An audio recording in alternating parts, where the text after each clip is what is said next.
Nah, tadi apa? Al-awwalu khuruju syai'in min ahadis sabilain, keluarnya yang pertama sesuatu min ahadis sabilain dari dua tempat apa? Dubur dan ngisi. Tempat kencing dan tempat Walaupun dia keluar misalkan KFC, telur yang keluar dari pantatnya dia telur itu tetap dia membatalkan wudhu kita. Yang kedua, lihat kitabnya, Ats-tsani, yang kedua, zawalul aqli. Nah, yang membatalkan wudhu itu adalah apa? Hilangnya akal. Hilangnya akal berarti apa? Gila. Nah, misalkan Pandu nih lagi, misalkan Pandu atau Eja atau Egi, dia udah sekarang lagi sadar nih. Tiba-tiba dia entah mengenapa zawalul aqli, hilang akalnya, itu batal wudhunya. Dia udah mulai batal tuh wudhunya kalau dia kehilangan akal. Nah, makanya orang gila itu dia tidak dikenakan untuk yang namanya dikenakan untuk ibadah sholat. Karena apa? Memang gila. Orang gila tuh kan udah di jalan senyum. Coba aja gila, orang gila. Yang gila siapa biasanya? Yang ngepokin, udah tau gila dibilang gila. Itu kan daus biasanya, orang gila. Tapi dia sendiri gila.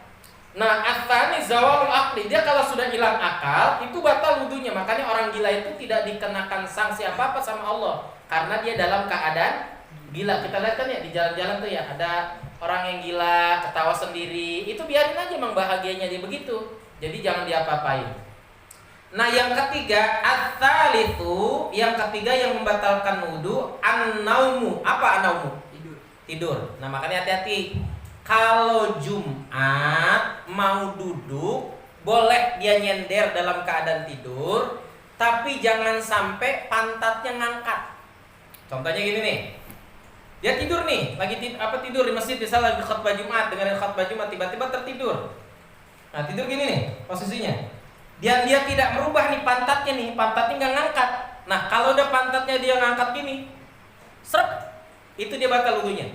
Tapi kalau cuma dia tidur gini kaget gitu doang, cuman palanya doang, tapi pantatnya nggak ngangkat, dia tetap dalam keadaan wudhunya masih sah. Tapi kalau seandainya baget dia lagi tidur, terus tiba-tiba nungging langsung, palanya mau nyusap, pantatnya ngangkat, itu udah batal wudhunya. Hati-hati ya kalau Jumat ya, biasa kan suka ngantuk tuh ya, makanya orang-orang kan sekarang kalau Jumatan atau dia pengajian nyarinya mojokan. Nah, dia kalau dia jatuh cuma begini doang, nggak batal, atau jatuhnya begini nggak batal. Tapi kalau sudah pantatnya yang ngangkat, dia dalam keadaan batal. Makanya di sini disebut ats-tsaliu an-naum, tidur, dalam keadaan tidur. Yang keempat, ar-rabi, yang keempat al-mashul mar'atil ajnabiyah. Yang keempat adalah bersentuhannya kita dengan perempuan yang bukan muhrimnya, bukan mahramnya. Misalnya baget lagi punya wudhu sama bokinnya dia sentuhan, batal nggak? Tapi kalau ada suami istri? Kalau suami istri beda lagi, ntar pembahasannya. Kalau dia udah suami istri beda lagi. Nih sekarang masih muda, jangan nanyain suami istri, kawin aja belum. Ya enggak, kalau misalnya lagi ngeliat sama bokin aja sering diputusin. Nah, kalau dia misalkan si gembrong, dia sama ceweknya, terus gua lagi wudhu, makanya jangan pegang-pegang gua dong, gua lagi wudhu nih. Disentuh dia kulitnya atau cuma sebatas begitu dan sedikit, itu udah batal wudhu. Makanya ajnabiyat itu adalah orang yang bukan mahramnya. Nanti bagaimana Ustaz dengan ibu saya? Bagaimana dengan adik saya yang satu darah dengan kita? Nah, nanti ini belum dijelasin. Nah, gitu ya. Ini untuk standarnya ar-rabi mashul mar'ati ajnabiyah, yaitu bersentuhan dengan seorang yang bukan mahramnya. Bukan satu jenis dengan kita. Kalau laki sama laki yang tadi bencong, laki sama laki walaupun dia bencong kita bersentuhan, kita nggak batal. Walaupun kita tahu dia agak lebay-lebay dikit, tapi dia statusnya apa? Lanang aslinya, karena punya kemaluan, punya ketak kutuk.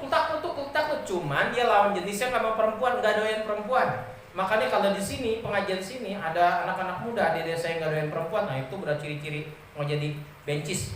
Hati-hati. Gembrong kadang-kadang gak suka sama perempuan dia, sukanya sama lanang. Nah, yang kelima, al-khamisu, yang kelima, lihatin kitabnya, al-mashul qubuli awid duburi bibatinil kaffi, yaitu memegang dengan telapak tangan di bagian dalam. Dibatal wudunya. Contoh. Mana ya? Ini contoh nih. Ini contoh. Ini kemaluan kita nih. Ya kan? Ini kemaluan kita. Kalau megangnya kita lagi garuk-garuk malam gatal tuh, begini nih garuknya. Kecek, misalnya gitu. Ini kan gembrong biasanya. Batal nggak? Nggak batal. Batinil kafi. Nah kalau dia di dalam, gini nih.